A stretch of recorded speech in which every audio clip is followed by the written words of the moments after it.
Hello दोस्तों, welcome to crime tracker channel.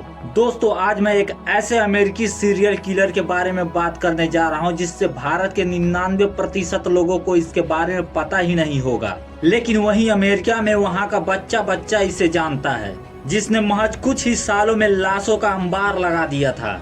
मैं बात कर रहा हूँ विलियम जॉर्ज बोनिन की, जिसे अमेरिका में कई नामों से जाना जाता है, जैसे फ्रीवे किलर या फ्रीवे स्ट्रैंगलर और बोनिन। दोस्तों, इस अपराधी का अपराध इतना बड़ा और घिनौना है, इसके ऊपर एक पूरी फिल्म बन चुकी है जिसका नाम फ्रीवे किलर है, जो 2010 में रिलीज की गई थी।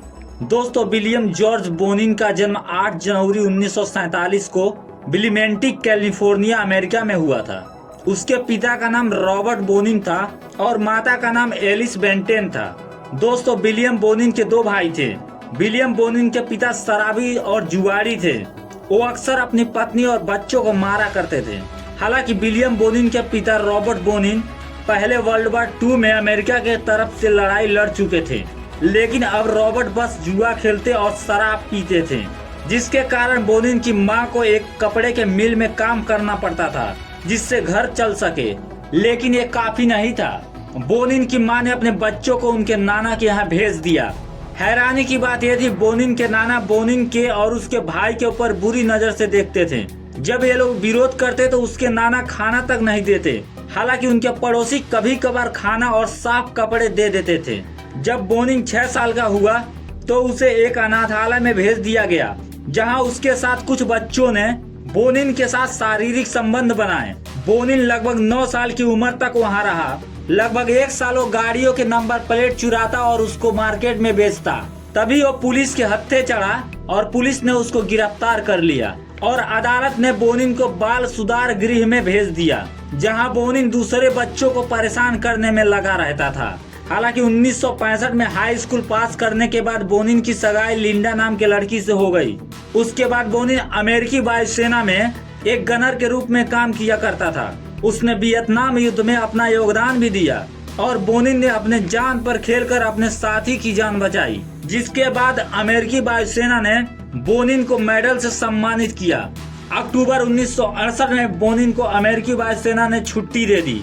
बाद में बोनिन अपनी मां के साथ कैलिफोर्निया चला गया और उसकी पत्नी लिंडा ने बोनिन के जाने के बाद दूसरी शादी कर ली। उसके बाद तकरीबन 5 लड़कों ने एक एक कर बोनिन के खिलाफ अपहरण और यौन शोषण का आरोप लगाया। उसके बाद पुलिस ने बोनिन को गिरफ्तार कर लिया। जब उसे कोर्ट में पेश किया गया तो उसका व्यवहार सामान्य नहीं था। इस कारण जज ने उसे हॉस्पिटल में भेज दिया। उसके बाद बोनिन 1974 में फिर से रिहा कर दिया गया। डॉक्टरों को लगा कि अब बोनिन का दिमाग पूरी तरह ठीक है और वो समाज में रहने लायक है। लेकिन 16 महीने के बाद बोनिन को 14 साल के डेविड मैकबीबर के साथ यौन शोषण करने और एक बच्ची का अपहरण करने के जुर्म में उसे फिर पुलिस ने गिरफ्तार कर लिया, जिसके बाद कैलिफोर्निया मेंस फैसिलिटी ने बोनिन को 15 साल की सजा सुनाई।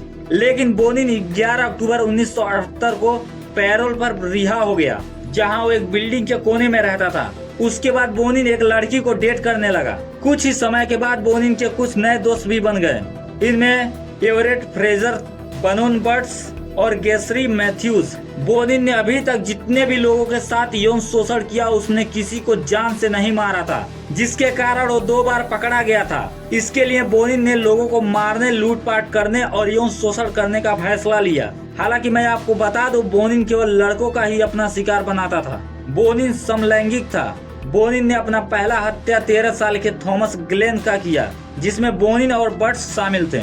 लगभग 2 महीने के बाद बोनिन और बर्ट्स ने 17 साल के मार्क शेल्टन का अपहरण किया और उसके साथ शारीरिक संबंध बनाया, जिसके कारण उस लड़के की दर्दनाक मौत हो गई। उसके बाद बोनिन ने लड़के का शव सैन बर्नार्डिनो काउंटी में फेंक दिया। दूसरे दिन उसने अपने पड़ोसी मार्क कैब्रेज को उसी के घर पर मार डाला और उसके शव को सड़क किनारे फेंक दिया। कई दिनों के बाद बोनिन ने 15 साल के डोनाल्ड रे हाइडेन का अपहरण किया और उसकी हत्या कर दी और शव को फ्रीवे के पास कूड़ादान में फेंक दिया।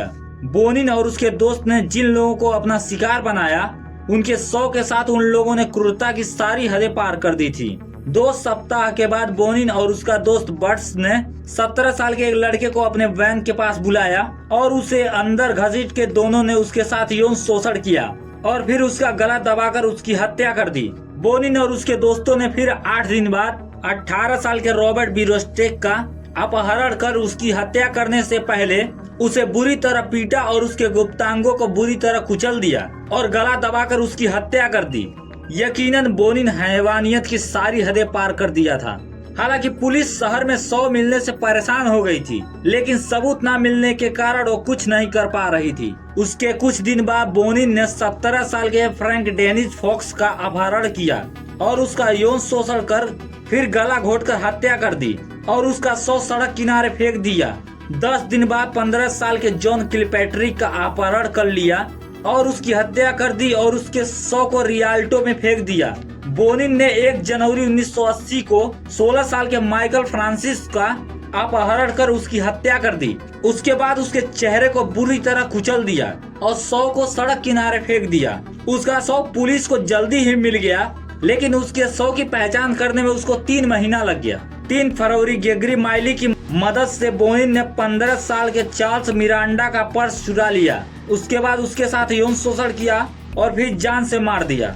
इन सब कामों में बोनिन के साथी उसको मदद करते थे और बोनिन अपने साथियों को कहता, हम कभी पकड़े नहीं जाएंगे, बस तुम लोग जिसका अपहरण करना उसे जिंदा मत छोड़ना। दोस्तों, बोनिन ने 5 अगस्त 1979 से 11 जून 1980 तक उसने लगभग 21 लोगों की हत्याएं और यौन शोषण किया। वहीं 16 लोगों के साथ यौन शोषण की बात कबूली और लगभग 11 बार चोरी की वारदातों को अंजाम दिया। दोस्तों, बोनिन और उसके दोस्तों की खौफनाक कहानी आज भी अमेरिकी लोगों के दिलों में दहशत पैदा कर देती है। दोस्तों, जब चारों तरफ अमेरिकी पुलिस वालों की किरकिरी हो रही थी, पत्रकार पुलिस से सवाल कर रहे थे कि आखिर यहाँ शहर में लोगों को कौन मार रहा है, और पुलिस के पास कोई जवाब नहीं रहता। उसके बाद जाने माने मशहूर जासूस जॉन सेंट जॉन ने पिछले 1 साल की पुरानी फाइलों को देखा। तभी उनकी नजर बोनिन के फाइल पर पड़ी, जो ठीक 1 साल पहले एक लड़के के साथ यौन शोषण के जुर्म में जेल आया था। तब जासूस जॉन सेंट जॉन ने बोनिन के ऊपर अपनी निगाहें गड़ा दी।